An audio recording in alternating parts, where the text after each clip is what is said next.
Okay, so I want to start the video with lesson 11 and the proof that we didn't do, and see if you guys can get this to make sense for you. So somehow I need to prove that this angle 4 and this angle 15 are supplemental to each other. Now, we have no relationship between this vertex and the vertex where 15 is at. So somehow I have to work my way either over to this vertex and then down, or from this vertex down here and across. I'm going to choose this direction, okay? So I'm going to start off by saying statement 1 is that A is parallel to B. And my reason here is that it's given. Now, because I know that that A is parallel to B, and I know that I have to do something with angle 4, I'm going to say that I know that angle 4 must be congruent to angle 12, and my reason is corresponding angles must be congruent. So now I know angle 12, okay? I next want to use the fact that x is parallel to y so that I can use some of my rules again. So I'm going to say x is parallel to y again. Whoops, sorry about that. Again, because it's given. Okay? I then can conclude. Remember, we know something about angle 12 now. I now can conclude that I know that angle 12 plus angle 15 must equal 180. And the reason for that is same side exterior angles are supplementary. Now, that still doesn't tell me that 12 and 15, or sorry, that 4 and 15 are supplementary. So now I'm going to substitute angle 4 in place of angle 12. I know that angle 4 plus angle 15 has to equal angle 15, has to equal 180. And I know this is true through substitution.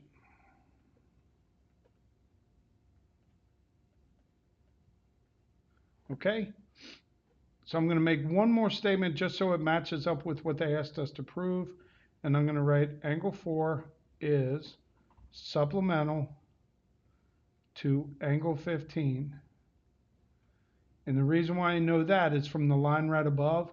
It's the definition of supplemental angles. Two angles that add to 180 degrees.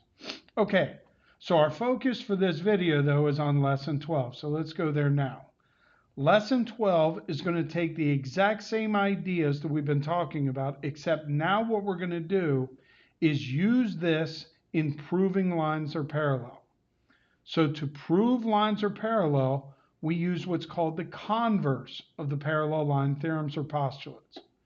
So the first one says if two lines in a transversal form corresponding angles that are congruent, then we can conclude that those lines are parallel. If alternate interior angles are congruent, then we can conclude that those lines are parallel. And again, this is called the converse. That's a key word for us. If we understand that same side interior angles are supplementary, then the lines have to be parallel. And if alternate exterior angles are congruent, again, the lines are parallel. So the questions that we have to answer here are going to use these things. This is our reference point. Okay? It says which segments or lines are parallel, write a parallel statement, and justify it. So in this first one, I noticed that this angle and this angle are congruent. I know that this angle and this angle, using line D and line E, I know that those two angles are corresponding angles. Okay? So I'm going to make the statement that D is parallel to E, and my reason would be the converse of corresponding angles. So when I'm using one of our rules, if you will, to prove that lines are parallel, I'm always going to start it off by saying converse of. Okay? We recognize corresponding angles are congruent if these lines are parallel. Since they are congruent, we then can claim that the lines are parallel. Okay, take a look at this second picture. I see this angle and this angle are alternate interior angles that are congruent.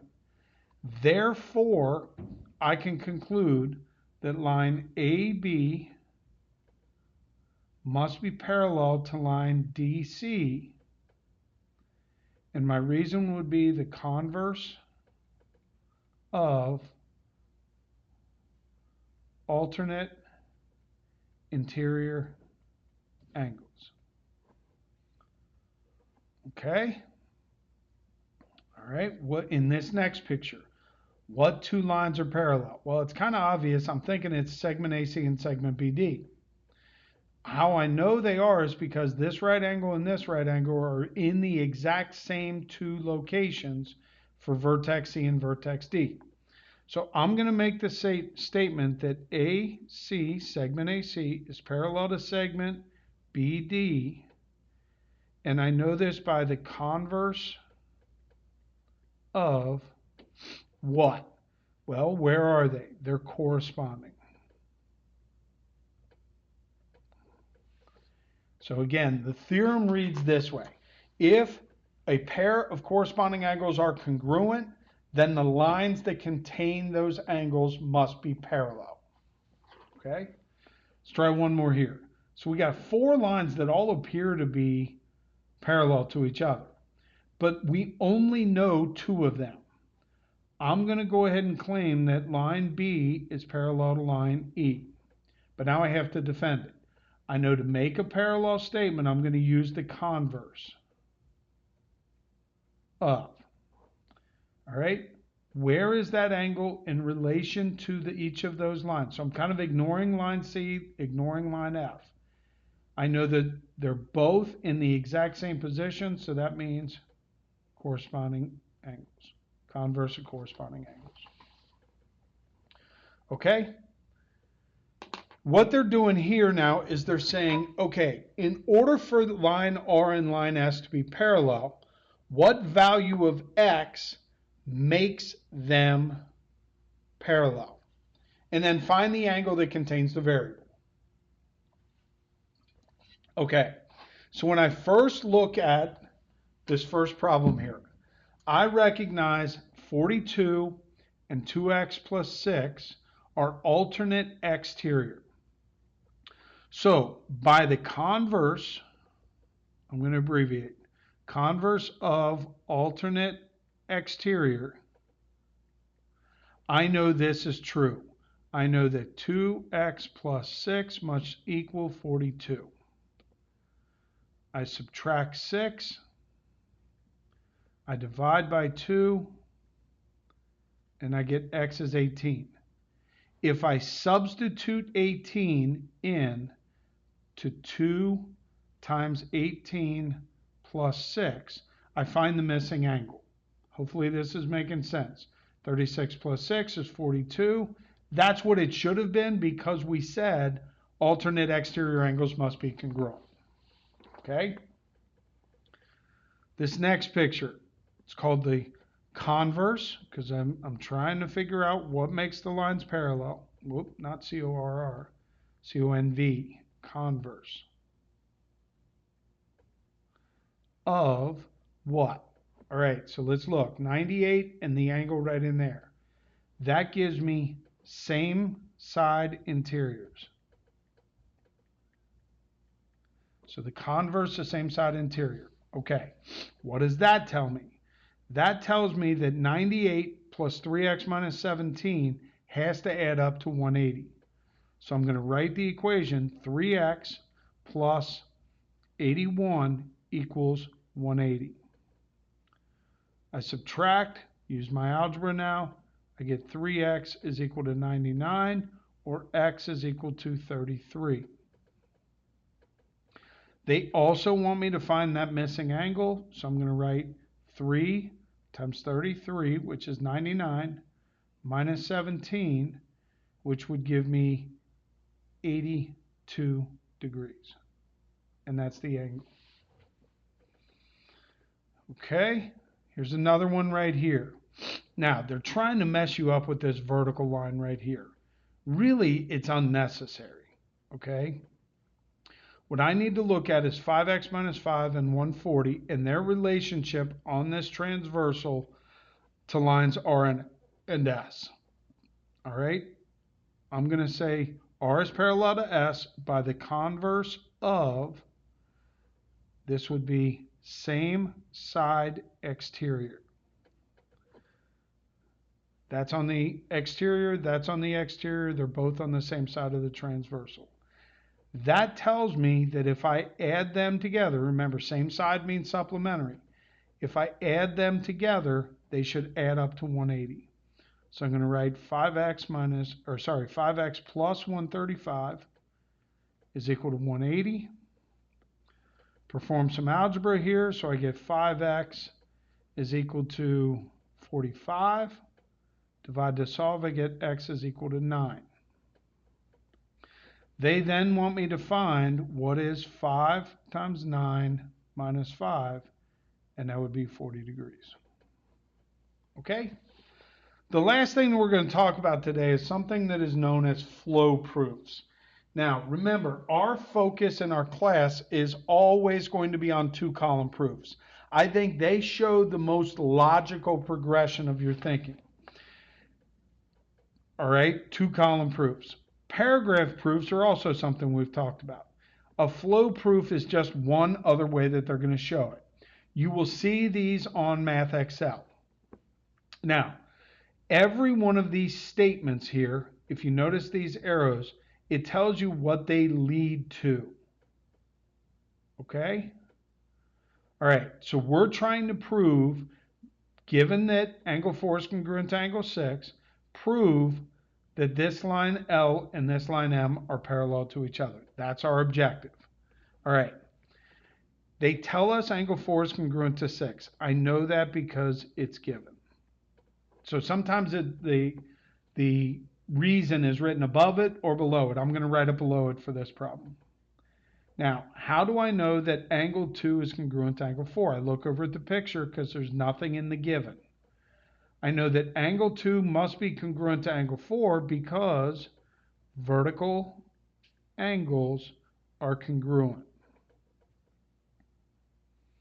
I can then conclude by looking at angle 2 is congruent to angle 4 and combining it with angle 4 is congruent to angle 6, I can conclude that angle 2 must be congruent to angle 6. This is transitive of congruence. But now we have to take it one step further. How do I go from an angle congruency to a parallel statement? First, I know it's going to start off, sorry about that, it's going to start off with converse of. Okay? Anytime that I'm trying to prove lines parallel, the statement always starts with converse of. All right? But now I got to figure out what is it the converse of. I go back to this statement, angle 2 and angle 6. Angle 2 and angle 6 are in corresponding positions for lines L and M. So I'm going to say the converse of corresponding angles. Okay, let's try a couple more of these. Given that angle 1 and angle 3 are supplementary, prove that A is parallel to B. So I'm going to start with the obvious. Angle 1 and angle 3 are supplementary. That's given. Now the next statement, the reason says whether I go to B or D. I'm going to go to D. All right? The supplements of the same angle are congruent. What is that telling me? It's telling me that the measure of angle 1 plus the measure of angle 3 has to equal 180. Okay? I go to B now. All right? I don't have enough to go all the way to the parallel statement. All right? Because I don't know anything about angle 1 and angle 3. Other than they add to 180. because they tell me that they're supplementary, but I don't have a name for that pair. So that's why I can't go straight to the end here. I go back to the picture and I notice 1 and 2 are a linear pair. All right, so I know that angle 1, the measure of angle 1, plus the measure of angle 2 has to be 180 because they form a linear pair. Okay? Now, this is kind of, getting a little bit, I personally probably should have written that statement over here, or we can just say, why are these two supplementary? This would be by the definition of supplementary. The key is I need to use this and this together in order to determine that the lines are parallel. So 1 and 2 add up to 180, 1 and 3 add up to 180. Or another way to look at it is 1 and 3 are supplementary, 1 and 2 are supplementary. We learned a property that said two angles supplementary to the same angle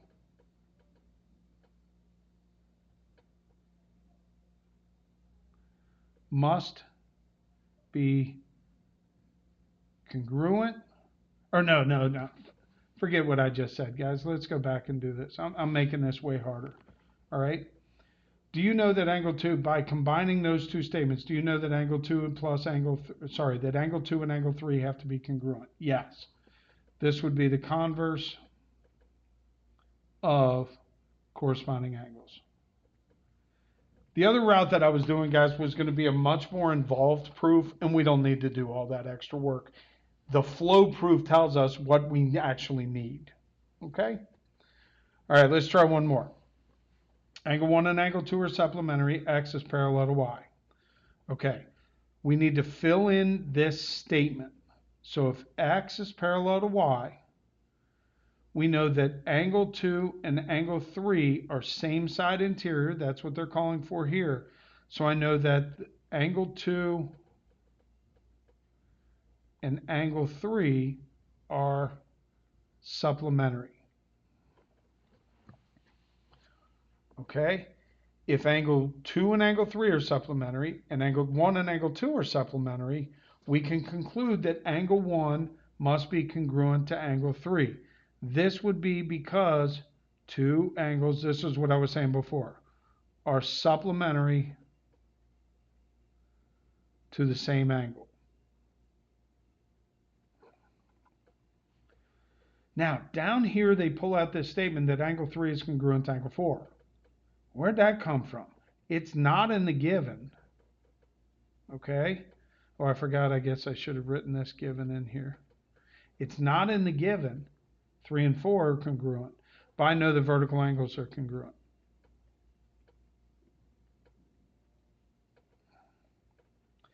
By the transitive property of congruence, so that's saying combine this statement, 1 and 3 and 3 and 4, I can conclude that angle 1 is congruent to angle 4. And if angle 1 is congruent to angle 4, I know this by the converse of corresponding angles.